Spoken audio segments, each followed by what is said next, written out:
Oke, kita mulai. Assalamualaikum warahmatullahi taala wabarakatuh.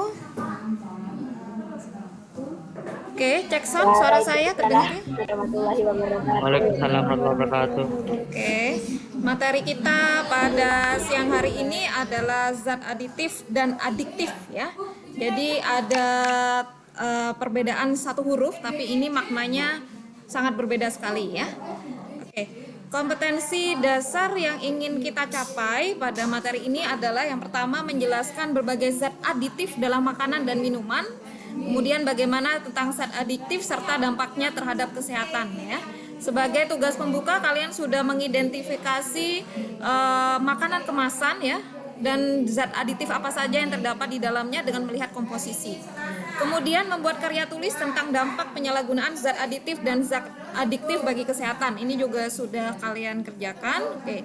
Indikator pencapaian kompetensinya cukup banyak. Yang pertama menyebutkan jenis-jenis zat aditif, memberi contoh zat aditif alami dan buatan. Tolong konfirmasi ya kalau seandainya suara saya putus-putus atau tidak jelas.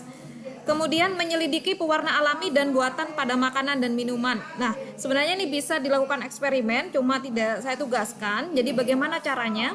Jadi pada makanan yang diberi pewarna alami, misalkan seperti nasi kuning ya, ataupun makanan yang lainnya, itu harus dihaluskan dulu sehingga berbentuk cairan ya, kemudian kita masukkan benang wol di dalam cairan tersebut. Kemudian benang wol tadi yang sudah berubah warnanya itu kita panaskan, biasanya kalau praktikum di laboratorium itu menggunakan gelas kimia ya, dipanaskan dalam gelas kimia sampai mendidih dan kalau sudah nanti benang wol tersebut kita siram dengan air. Jika seandainya benang wolnya itu tetap putih, berarti itu menggunakan pewarna alami. Tapi jika tidak, warnanya tetap berubah ya, artinya misalkan diberi saus dan lain sebagainya dan warnanya tetap menjadi merah, maka itu merupakan pewarna buatan ya. Itu sebenarnya eksperimen ya.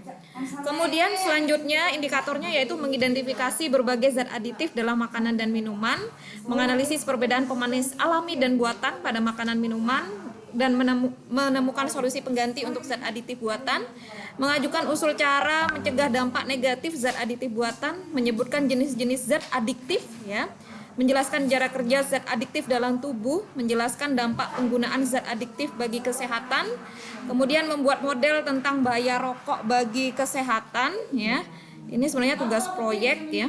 Menganalisis dampak penyebaran narkoba di masyarakat, bagaimana upaya untuk menjaga diri dari bahaya narkoba, kemudian mengemukakan upaya dalam menangani pecandu zat adiktif, dan yang terakhir membuat karya tulis ya yang sudah kalian kerjakan.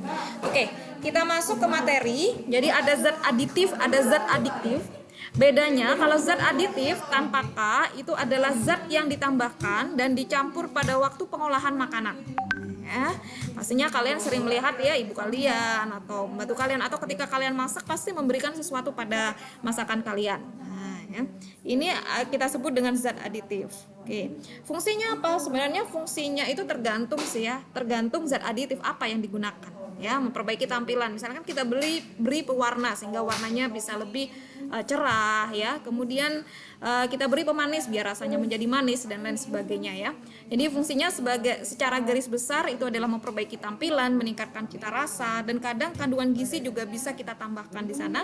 Dan serta ada beberapa pengawet ya supaya tidak cepat membusuk. Jadi sebenarnya fungsinya ini tergantung zat aditif apa yang ditambahkan.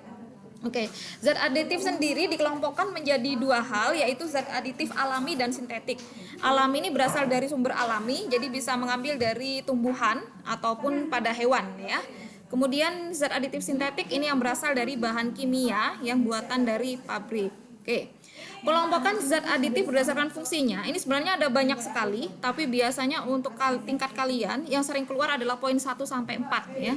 Yaitu adalah pewarna, pemanis, pengawet, penyedap rasa, kemudian ada lagi seperti pengemulsi, antioksidan, kemudian pengempal ya. Banyak sekali ya yang terdapat pada kemasan makanan.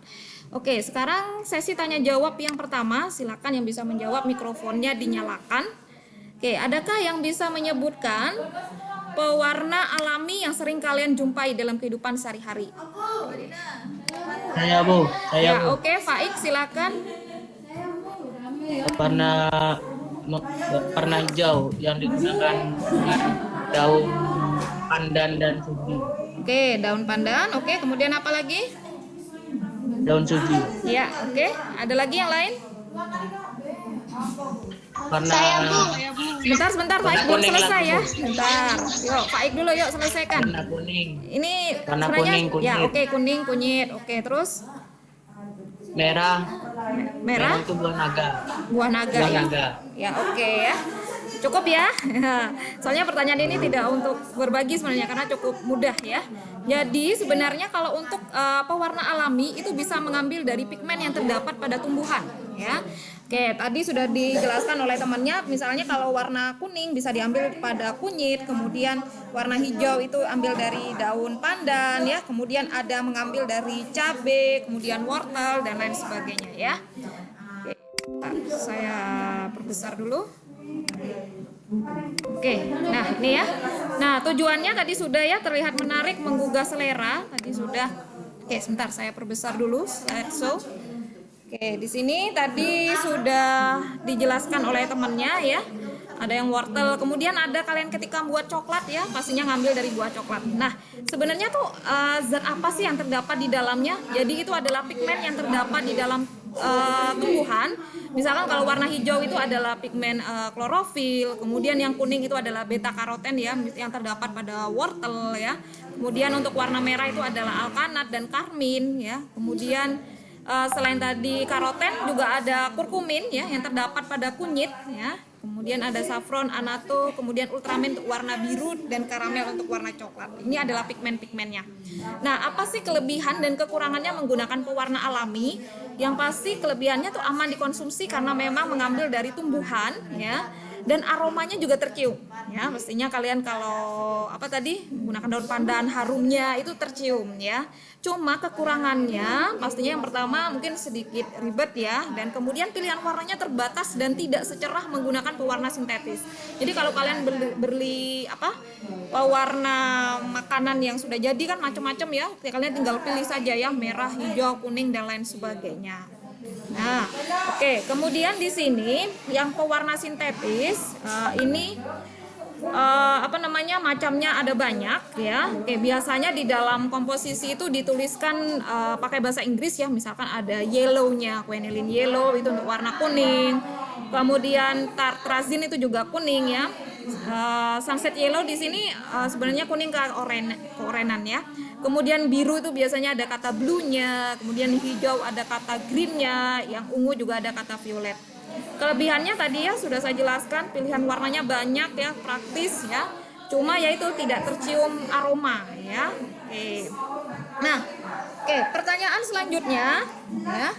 Silakan yang bisa langsung dinyalakan mikrofonnya. Oke. Pertanyaan selanjutnya, ada beberapa penjual makanan ya, dia menggunakan pewarna sintetis tapi bukanlah pewarna pada makanan, tetapi yang digunakan adalah pewarna tekstil. Oke, silakan yang tahu namanya pewarna tekstil apakah yang sering digunakan oleh penjual ini dalam dalam pewarna makanan. Oke. Silakan yang bisa dinyalakan mikrofonnya. Embun ya. Rodamin B. Apa? Kurang keras? Rodamin B. Rodamin B dan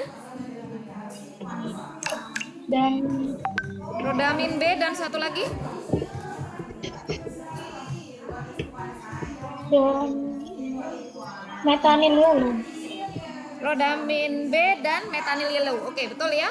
Nah, jadi bisa dibayangkan kalau ada pewarna yang digunakan pada tekstil atau pakaian, kemudian digunakan pada makanan ya. Kenapa sih kok sampai begitunya ya? Biasanya kalau kalian lihat pewarna tekstil itu kan memang jauh lebih awet, tahan lama ya. Kemudian harganya juga ya. Jadi mereka akhirnya menggunakan cara menggunakan bahan yang berasal dari pewarna tekstil digunakan untuk makanan. Jadi ini berbahaya ya. Dan ini bersifat karsinogenik ya, atau pemicu terjadinya kanker ya. Oke, betul sekali. Kita lihat di sini. Nah, ya.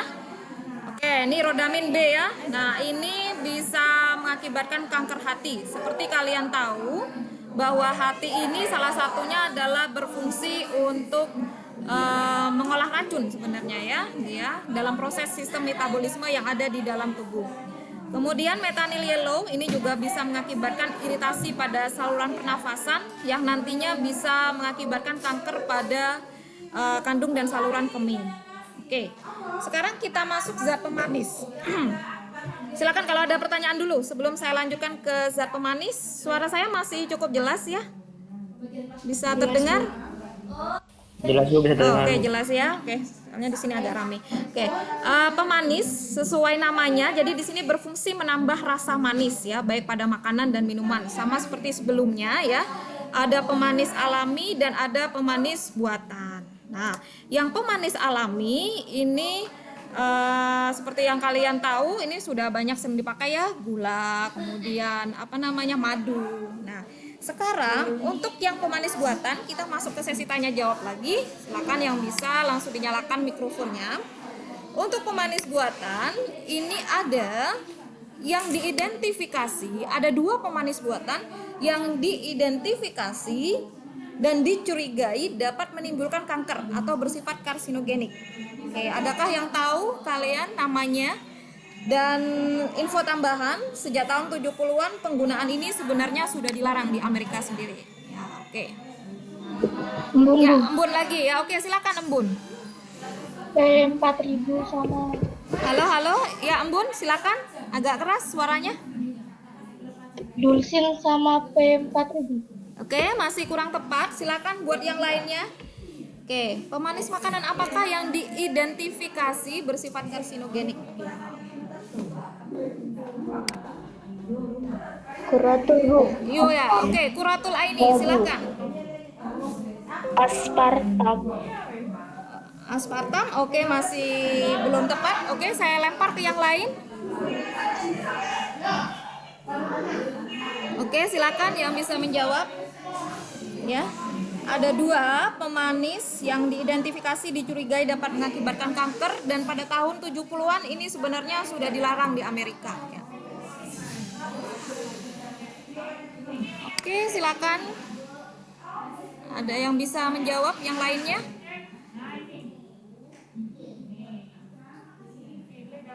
Oke, silakan yang bisa menjawab. Aisyah, oke, Aisyah Maharani Putri, oke, silakan. Sakarin sama dulkin. Nggak dengar Aisyah, agak keras. Sakarin, Dan? dulkin. Oke, hanya sakarinnya yang betul. Oke, yang lainnya yang bisa jawab. Silakan selain sakarin.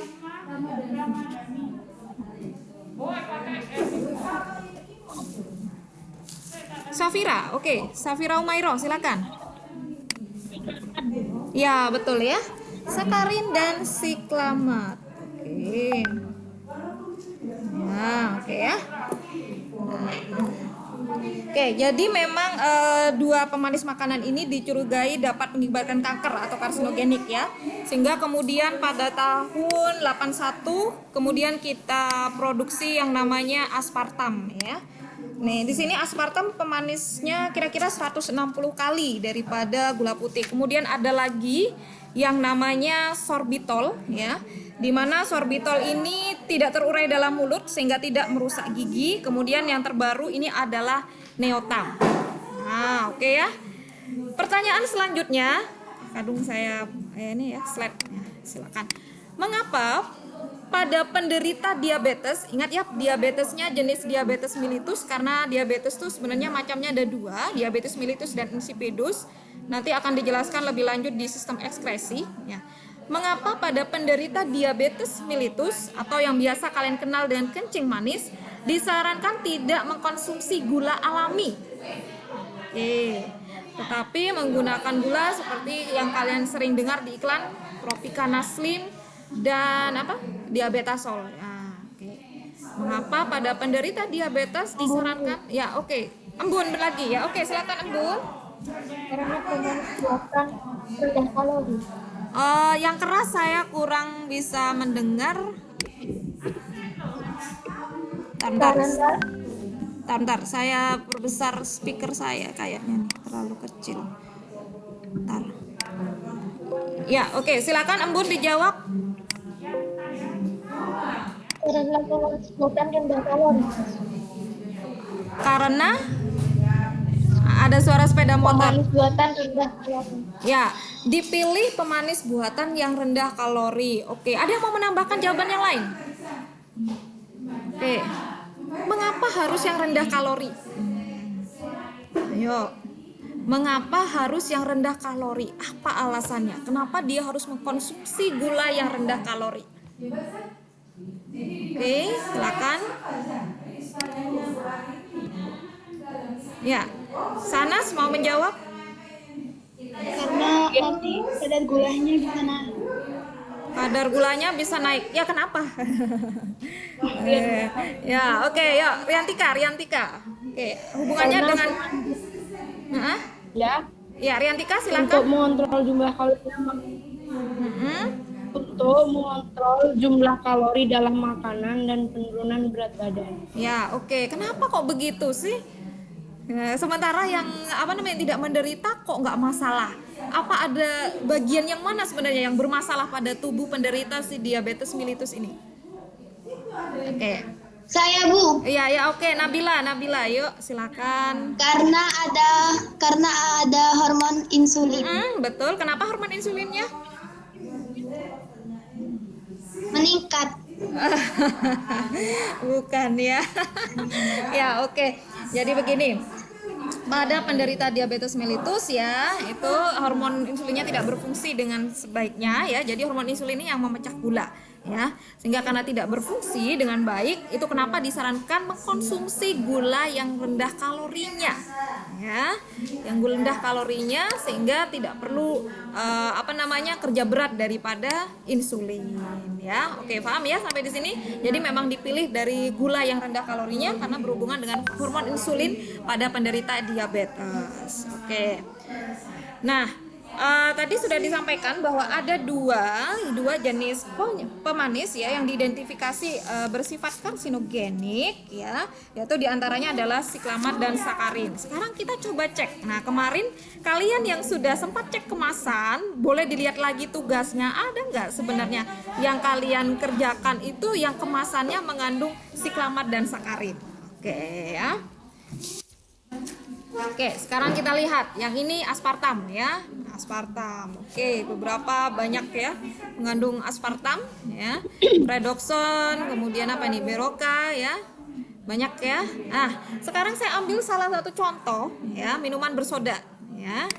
Kita lihat kandungannya di sini ya. Bisa dilihat ada pewarna, ada siklamatnya. Sudah ada siklamat ditambah lagi sakarin. Oke, bisa kebayang ya?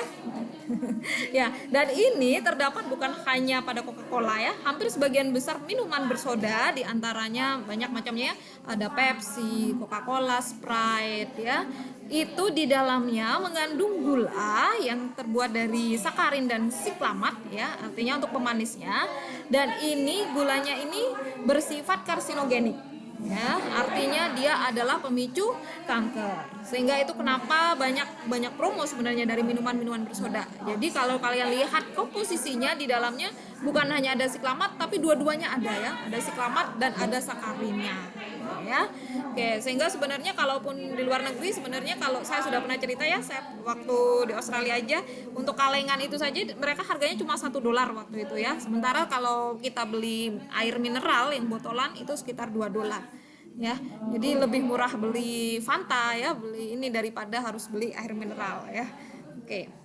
Nah, oke, ini yang sakarin tadi ya. Oke, sampai di sini silakan kalau mau ada pertanyaan dulu sebelum kita lanjut ke pengawet dan penyedap. Oke, kalau nggak ada kita lanjutkan ke pengawet ya. Pengawet yang alami sebenarnya bisa kalian dapatkan dari gula dan garam. Makanya sering kalian dengar istilah asinan, manisan ya, itu jauh lebih awet ya dengan diberikan gula dan garam. Ikan yang diasinkan ya, meskipun nanti prosesnya harus dijemurnya dalam kondisi benar-benar kering supaya lebih awet. Kemudian untuk yang buatan, nah yang buatan ini biasanya sering keluar juga di soal ujian nasional. Ya, ini banyak sekali macamnya, tapi biasanya sering keluar tuh kata kuncinya adalah ada nitrit ataupun benzoat. Nah, ini sudah kita identifikasi sebagai pengawet ya. Jadi ada natrium nitrit, kemudian asam benzoat ataupun natrium benzoat, kemudian ada propionat, citrat, askorbat. Cuma yang sering keluar ini adalah jenis nitrit dan benzoat. Oke, kemudian selanjutnya penyedap. Nah ya, biasanya kalau masak gak dikasih penyedap gak enak kan ya, atau yang harum-harum ya. Sebenarnya bisa ditambahkan dengan rempah-rempah atau bawang. Sebenarnya gula dan garam pun bisa kita masukkan ke dalam kategori penyedap. Nah, yang pengawet buatan ini pastinya kalian sudah sering mendengar, yaitu MSG atau monosodium glutamat, atau biasa yang sering kalian dengar dengan istilah micin. Meskipun kalau dalam kehidupan sehari-hari kita akan sangat sulit sekali terbebas dari yang namanya micin ya. Sebenarnya seberapa bahayakah penggunaan micin atau MSG? Sebenarnya tubuh kita pun juga butuh yang namanya MSG, tapi dalam dosis yang rendah ya. Jadi kalau dosisnya besar itu cukup berbahaya. Nah, kemarin kalau kalian mengidentifikasi kemasan, oke, ada beberapa hal yang perlu diperhatikan ya, terutama untuk kategori mie instan. Oke, kalau kalian kemarin ada mengidentifikasi mie instan, itu di dalamnya cukup banyak sekali ya zat aditifnya ya, dan itu juga di dalamnya ada beberapa bahan yang bersifat karsinogenik ya. Dulu saya waktu mondok kebetulan ada 2 teman saya yang teridentifikasi kanker payudara ya, orangnya cantik ya, masih SMA ya. Ketika saya melihat bagaimana pola makan dia hampir setiap hari memang mengkonsumsi mie instan ya. Jadi setiap hari tuh sering datang ke dapur buat masak mie ya. Oke, kemudian waktu itu sering curhat juga ke saya ya, dan merasakan bahwa payudaranya besar sebelah ya, begitu pula padahal masih cantik. Jadi memang melihat dari bagaimana pola dia makan. Kemudian ada satu lagi, ini bukan teman atau murid saya, tapi murid dari teman saya yang di SMK 3 Probolinggo. Dia juga kebiasaan mengkonsumsi mie instan ya. Mie instan, kemudian ketika kelas 3 SMK dia terjatuh dan melilit kesakitan, dan kebetulan anak orang tidak mampu ya. Jadi ketika dibawa ke rumah sakit, dokternya sudah banyak yang angkat tangan dan itu pun harus dirawat intens karena tidak ada uang. Akhirnya dibawa pulang kembali ya, sudah tidak sanggup bertahan, kesakitan luar biasa, dan pada akhirnya sebelum UNBK dia sudah meninggal ya. Oke, jadi memang kalau kalian sering browsing, kenapa sebegitu bahayanya? Saya sendiri saja buat anak saya kalau konsumsi mie instan selalu saya beri waktu, jadi paling tidak seminggu sekali lah atau sebulan 2 kali. Jadi biasanya kalau mereka minta mama buat mie gitu ya, biasanya saya bilang belum 1 minggu biasanya gitu. Nah, biasanya ini yang sering terjadi adalah pada anak-anak yang tidak ada kontrol dari orang tua, atau biasanya berada pada kos-kosan atau di pondok pesantren ya, yang tidak ada yang mengontrol, sehingga akhirnya banyak mengkonsumsi daripada mie instan tersebut. Oke ya. Oke, silakan kalau ada pertanyaan. Kita selesai di materi zat aditif sebelum kita masuk ke zat adiktif yang ada K-nya. Silakan kalau ada pertanyaan terlebih dahulu bisa ditanyakan. Oke, ada yang mau ditanyakan? Nabila, oke? Ya, oke, silakan Nabila. Ya. Bu, tadi MSG itu kata Bu Guru micin. Yang betul itu micin apa vetsin, Bu? Micin sama vetsin sama saja. Iya, sama aja ya. Tergantung orang mau pakai bahasa apa. MSG boleh, vetsin boleh ya, sama saja. Ya, oke, pertanyaan yang lain. Oke. Mungkin kalau produknya kalian kenal banyak sekali ya, produk MSG itu Ajinomoto, apalagi Sasa ya, itu sebenarnya macam-macam dari MSG ya. Ya, oke, pertanyaan yang lain? Silakan kalau mau ada pertanyaan. Oke, tidak ada? Ya, oke. Nanti kalau ya, oke. Ya, Nabila? Bu, kelebihannya vaksin itu apa, Bu? Kelebihannya pastinya namanya penyedap, dia akan membuat masakannya jauh lebih nikmat ya, jauh lebih enak ya. Jadi biasanya kalau kalian khawatir, biasanya kalau penjual di warung ya, biasanya mereka biar cara lebih mudahnya gimana masakannya lebih sedap, mereka cenderung menambahkan micin ya atau MSG di masakannya. Kalau kalian terbiasa makan masakan rumah ya, yang artinya entah dimasakkan orang tuanya, mamanya ataupun pembantu ya, dan itu tidak mengkonsumsi MSG, ketika kalian beli di warung dan itu mengandung MSG, nanti lidah kalian akan merasakan sendiri masakan ini kok kayaknya lain ya, kok sepertinya kebanyakan MSG, itu akan terasa di lidah kalian. Jika kalian terbiasa makan masakan rumah, itu akan terasa sekali di lidahnya. Ini kebanyakan micinnya deh kayaknya, itu akan terasa sekali ya. Kecuali kalau kalian memang biasa beli masakan yang di warung ya, lain lagi ya, yang sering banyak micinnya, maka lidah kalian akan ini. Tapi kalau kalian terbiasa masakan rumah, kemudian tidak terbiasa menggunakan micin ataupun MSG ya, jadi ketika ada masakan ini nanti lidah kalian akan bisa mengidentifikasinya sendiri ya. Jadi memang membuat masakan lebih ini karena di dalamnya kan ada banyak sekali yang ditambahkan ya. Oke, silakan kalau ada pertanyaan yang lain. Bu, mau nanya lagi. Oh iya silakan. Akibatnya kebanyakan makan vaksin ini apa? Pada dasarnya berapa bahan tersebut ya, jika terlalu banyak itu nanti bersifatnya karsinogenik sebagian besar ya.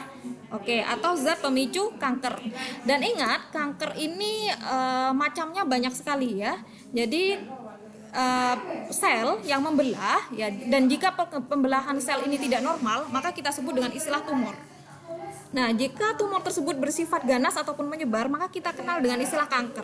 Ya, tempat di mana kanker itu berada dia diberi nama sesuai dengan nama tempatnya. Jadi kalau tempatnya di payudara ya kanker payudara, tempatnya di serviks ya kanker serviks, tempatnya di kulit ya kanker kulit, tempatnya di tenggorokan ya kanker tenggorokan dan lain sebagainya. Ya, jadi sebagian hampir besar zat aditif itu dari pola makan kalian itu yang bersifat karsinogenik ini akan menyebabkan penyakit kanker endingnya. Ya. Oke, silakan kalau ada pertanyaan lagi yang lain. Oke, ada yang lain? Oke. Sampean buka. Kalau nggak ada, saya lanjutkan dengan zat adiktif, ya. Nah, oke ya. Nah, sebelum ke zat adiktif, di sini sebenarnya terbagi lagi menjadi 3, yaitu ada jenis yang termasuk dalam narkotika, kemudian ada jenis psikotropika, dan ada jenis bahan adiktif. Oke, sebentar. Ya, jadi kalau bahan adiktif ini dia adalah bahan lain selain daripada narkotika atau psikotropika yang penggunaannya dapat menimbulkan ketergantungan. Ya, jadi sebenarnya bahasa adiktif itu dari bahasa Inggris itu ya, sebenarnya artinya menimbulkan ketergantungan. Nah, seperti apa kategorinya? Nah, ini terbagi menjadi 3. Ketergantungan yang bukan termasuk narkotika dan psikotropika, apakah tergantungan yang termasuk dalam narkotika, apakah ketergantungan yang termasuk dalam psikotropika ya. Kalau narkotika ini zatnya berasal dari tanaman, bahkan juga bukan ya, bahkan juga bisa dibuat sendiri ya, yang dapat menyebabkan penurunan perubahan kesadaran, hilangnya rasa, mengurangi sampai menghilangkan rasa nyeri dan dapat menimbulkan ketergantungan. Sedangkan yang psikotropika ini zat atau obat ya, bukan narkotika yang berkhasiat psikoaktif ya, dan ini mempengaruhi pada susunan syaraf pusat. Nah, ini biasanya kadang beberapa digunakan dalam dunia medis atau kesehatan. Oke, kita masuk ke bahan adiktif dulu selain dari narkotika atau psikotropika. Yang pertama adalah rokok. Oke ya. Nah, di dalam rokok ya itu banyak sekali terdapat kandungan zat ya, kalian bisa browsing sendiri ya, ada puluhan banyak zat yang terkandung di dalamnya ya. Oke, tetapi perlu diperhatikan ada beberapa hal yang berbahaya, yaitu yang pertama itu adalah nikotin. Nah, ya. Nikotin sendiri ini bersifat toksik ya, dapat menimbulkan ketagihan, menaikkan tekanan darah, mempercepat denyut jantung dan pernafasan.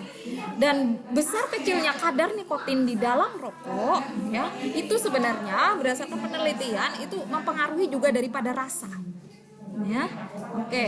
Mungkin kalau di negara kita tidak terlalu ini ya untuk kadar nikotinnya, karena sebenarnya ada standar yang diberikan ya, berapa kadar nikotin maksimal yang diberikan dalam sebuah rokok ya.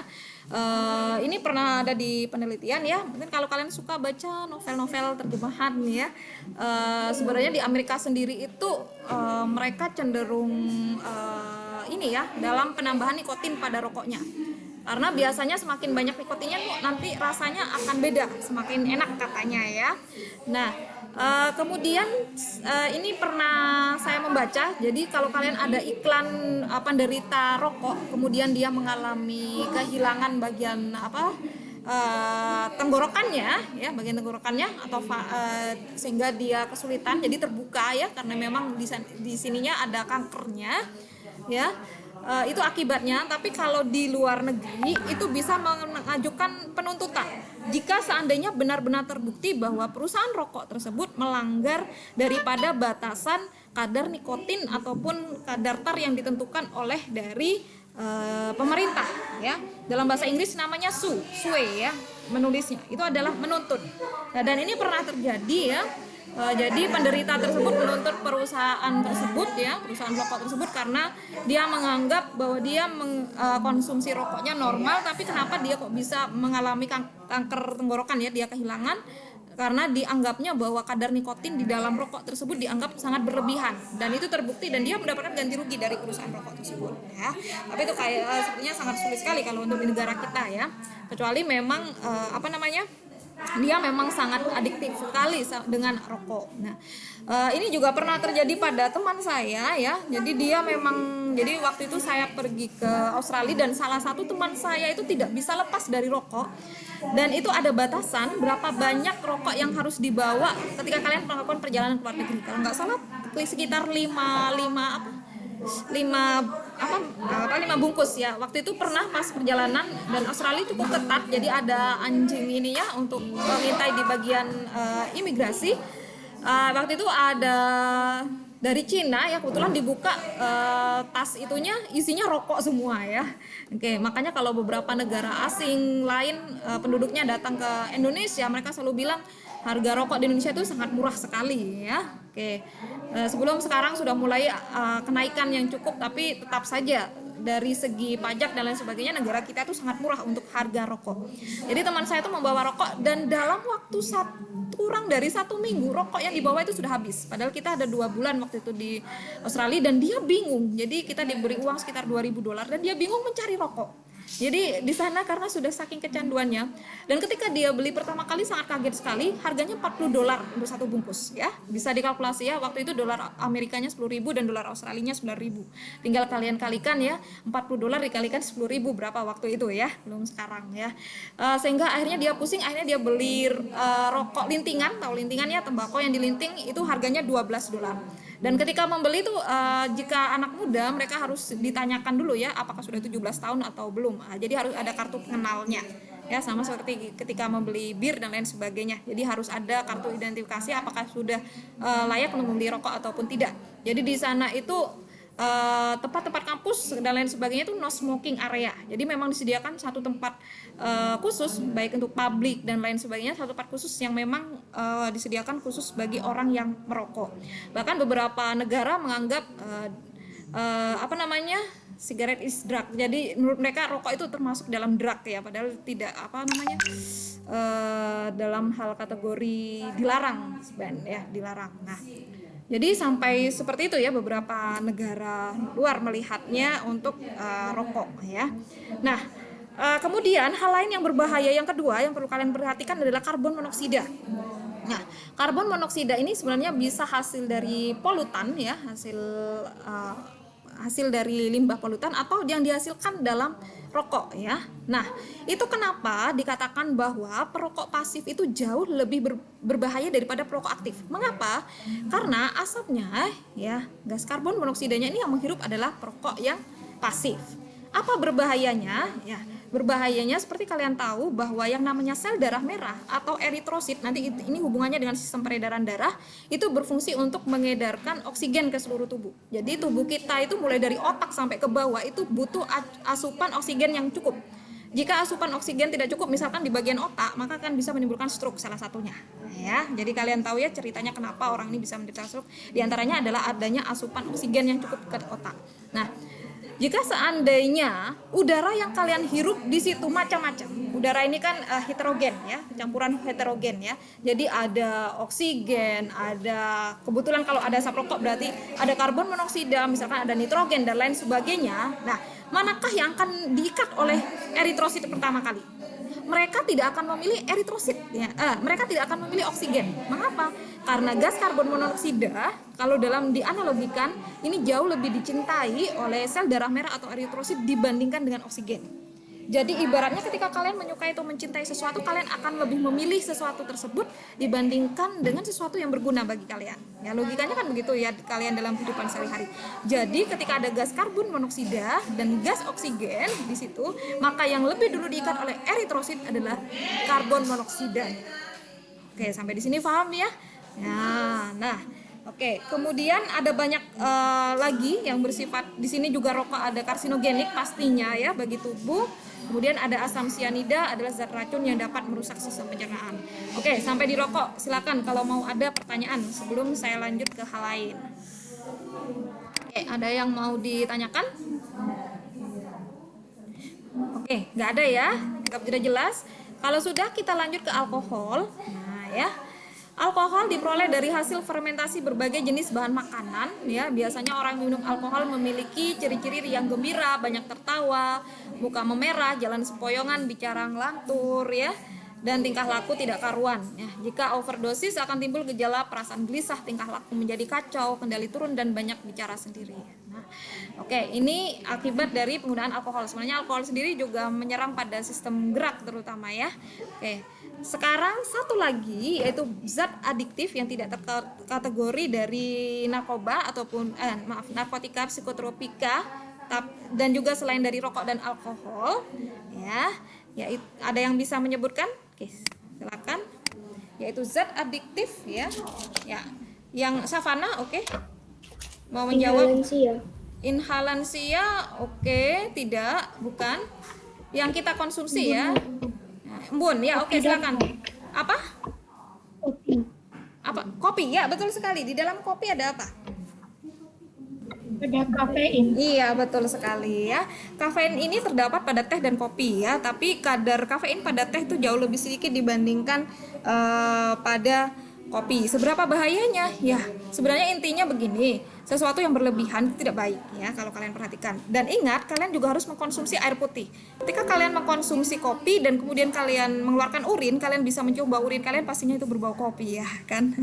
Ya, jadi kalau kalian setidaknya mengkonsumsi kopi kemudian minum air putih yang banyak itu juga saya pikir tidak masalah. Tapi perlu diperhatikan sesuatu yang berlebihan itu juga tidak baik. Sehingga itu kenapa orang yang meminum kopi dia akan mengalami bersemangat ya, kemudian tidak mudah mengantuk ya. Oke, sehingga itu efek daripada kafein yang terdapat di dalam kopi ya. Jadi itu adalah zat adiktif tapi tidak termasuk dalam kategori narkotika ataupun psikotropika. Jadi yaitu adalah rokok, kemudian alkohol, kemudian dan satu lagi yaitu kafein. Nah, ya. Oke, dan beberapa negara memperbolehkan nih ya mengkonsumsi alkohol, kecuali mungkin ketika mereka menyetir dan lain sebagainya itu ada batasannya. Tapi perlu kalian tahu bahwa alkohol itu di dalam Islam itu diharamkan ya, himar ya. Oke, silakan kalau mau ada pertanyaan sebelum kita lanjut ke psikotropika.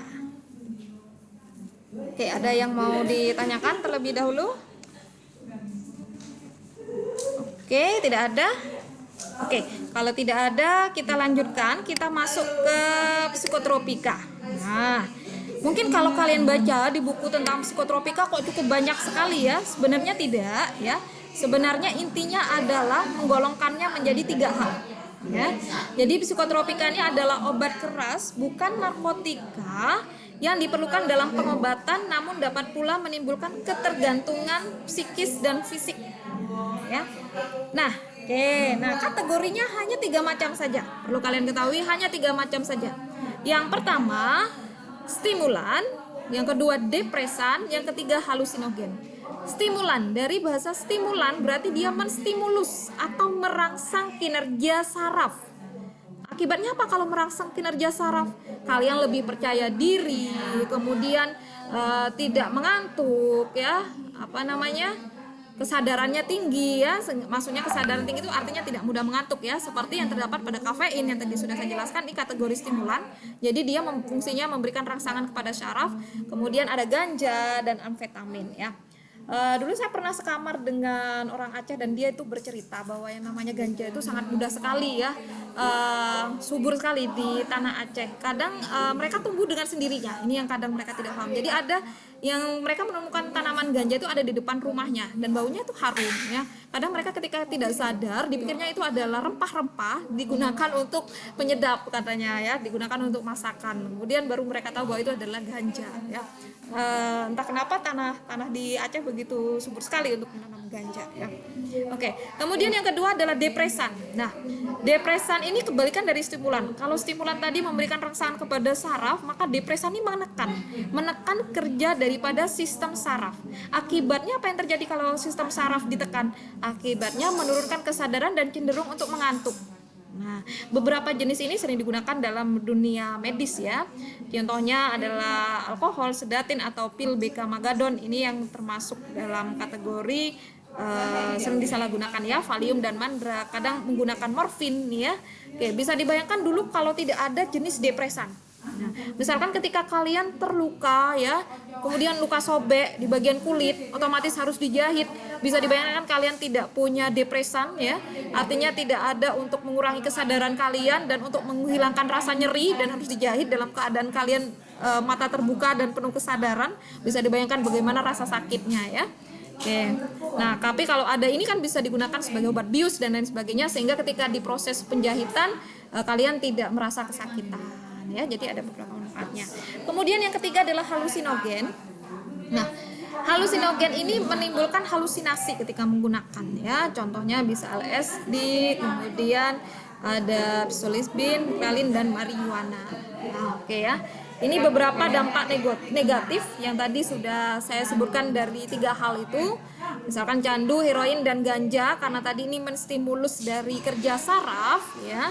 Ya, pada akhirnya ketika semua ini penggunaannya berlebihan, maka itu akan menimbulkan kematian, ya, ketagihan dan buntutnya akhirnya berujung pada kematian. Kemudian kokain ya, menimbulkan rasa takut berlebihan dan menimbulkan depresi. Kemudian morfin ya, morfin tadi termasuk dalam jenis depresan sehingga yang mengkonsumsinya akan menimbulkan rasa ngantuk. Dan ini beberapa kali digunakan juga untuk dunia medis ya. Kemudian pil ekstasi menimbulkan rasa lelah dan ketenangan ya, dan juga barbiturat. Nah, ini yang sering keluar di soal ujian nasional, saya perlu garis bawahi ya, ataupun di soal-soal pada umumnya. Meskipun kalian tidak hafal ya, ini apa sih akibatnya, ini apa sih gejalanya ya, kalian harus mengidentifikasi apakah dia itu jenisnya dalam depresan, stimulan, atau halusinogen. Kemudian biasanya di soal ditanyakan apakah ciri fisiknya, apakah ciri psikisnya. Kalau yang ditanyakan ciri fisik itu berarti yang terlihat dari luar. Misalnya, oh matanya sayu, oh wajahnya pucat, oh mulutnya kering. Ini kan terlihat ya, berarti ini masuk dalam ciri fisik. Meskipun kalian seandainya tidak hafal. Kemudian ciri psikis ya, ini biasanya terlihat dari perilaku.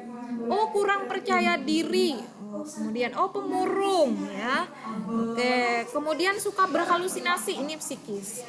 Kemudian ada lagi yaitu fisiologis ya, ini berubahnya fungsi alat tubuh, misalnya oh denyut jantungnya melemah, tekanan darah menurun.